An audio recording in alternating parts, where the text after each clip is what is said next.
مسجد میں چند روز سے نماز فجر کی جماعت کے بعد ایک شخص باقاعدگی سے مجھ سے مصافحہ کرنے لگا۔ اگر میں دعا کرنے میں مشغول ہوتا تو میرا انتظار کرتا اور مصافحہ کر کے گھر کو لوٹتا۔ وہ اب مسجد میں بھی جلدی آنے لگا تھا۔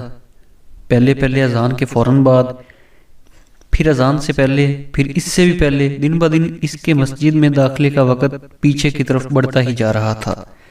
ایک دن مصافحہ کرتے ہوئے اس نے مجھ سے کہا، میں ہمیشہ سے آپ پر رشک کرتا آیا ہوں، جبکہ میں روز ہی پوری کوشش کرتا رہا ہوں کہ اب کی بار آپ سے پہلے مسجد میں داخل ہوں گا، مگر ہر بار آپ کو ہی پہلے یہاں موجود پایا۔ آپ کس طرح یوں پابندی کے ساتھ سب سے قبل مسجد پہنچ جاتے ہیں؟ میں نے نہایت صبر اور ٹھہر کر جواب دیا، میری 2 بیویاں ہیں، وہ دونوں مل کر میری خدمت کرتی ہیں اور نماز کی اس پابندی میں میری مدد کرتی ہیں۔ وہ شخص میرے جواب سے اتنا متاثر ہوا کہ اس نے بھی دوسرا نکاح کر لیا۔